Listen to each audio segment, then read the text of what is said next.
Hello friends, welcome to சமைக்கலாமா channel. எல்லாருக்கும் வணக்கம். இன்றைக்கி நான் சிம்பிள் ரெசிபி தான் செய்ய போகிறேன். இது பேச்சுலர்ஸ் கூட செய்யலாம், பிகினர்ஸும் செய்யலாம். சாம்பார் தான் செய்ய போகிறேன். நான் சாம்பாரில் நிறைய வெரைட்டிஸ் இருக்குது. அரைச்சி விட்ட சாம்பார், பருப்பு இல்லாத சாம்பார், அப்படி நிறைய வெரைட்டிஸ் இருக்குது. வீடியோக்குள்ளே போயிடலாம் வாங்க. அதுக்கு நான் ஒரு குக்கர் எடுத்திருக்கேன்.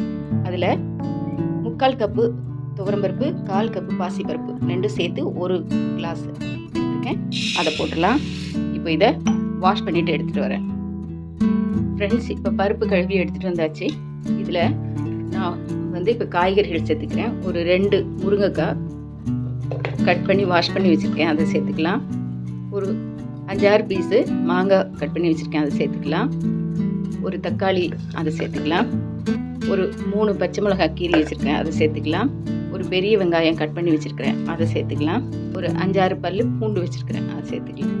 இது கூட ஒரு 4 கத்திரிக்காய், அதையும் சேர்த்துக்கலாம். ஒரு 1/4 டீஸ்பூன் மஞ்சள் தூள், டிஷ்ஷுக்கு தேவையான பெருங்காயத்தூள், இந்த காய்கறிகளில் உப்பு பிடிக்கிறதுக்காக வேண்டி கொஞ்சம் கல் உப்பு. இப்போ இன்க்ரீடியன்ட்ஸ் எல்லாம் சேர்த்தாச்சு. இப்போ இதுக்கு தேவையான தண்ணி சேர்த்துடலாம். அப்ராக்சிமேட்லி ஒரு 2 கிளாஸ். இந்த கிளாஸில் தானே நம்ம பருப்பு போட்டோம். இதில் 2 கிளாஸ் தண்ணி ஊற்றிக்கோங்க. அப்புறம் மூடி 2 விசில் வச்சு எடுத்துட வேண்டியதான்.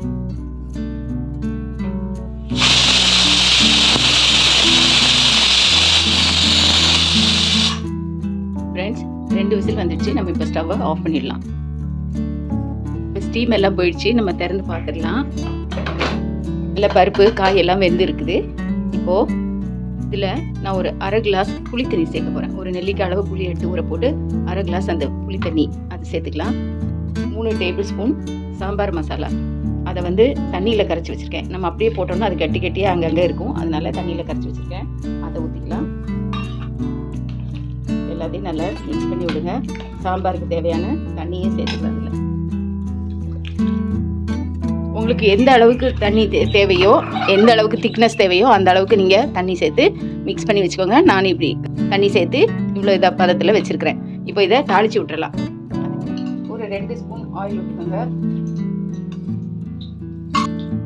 1 டீஸ்பூன் கடுகு, ஒரு 1/2 டீஸ்பூன் வெந்தயம், 1 டீஸ்பூன் ஜீரகம் போட்டு எல்லாம் பொரியட்டும். பொரிஞ்சிடுச்சு ஃப்ரெண்ட்ஸ். இப்போ இதை சாம்பாரில் தூக்கி ஊற்றிடலாம்.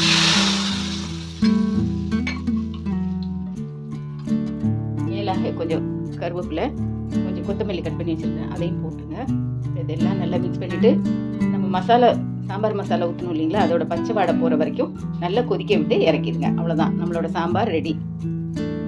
ஃப்ரெண்ட்ஸ், சாம்பார் நல்லா கொதித்து பச்சை வாசனை எல்லாம் போயிடுச்சு மசாலையோடது. 1 டேபிள் ஸ்பூன் நெய் ஊற்றிட்டு மூடி போட்டு மூடி வச்சிட வேண்டியதான்.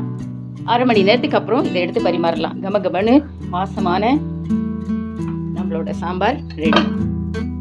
இன்னைக்கு நம்ம செஞ்ச குயிக் சாம்பார் ரெடி. பாருங்க, என்ன அழகா நல்ல மணமாக வந்திருக்குது.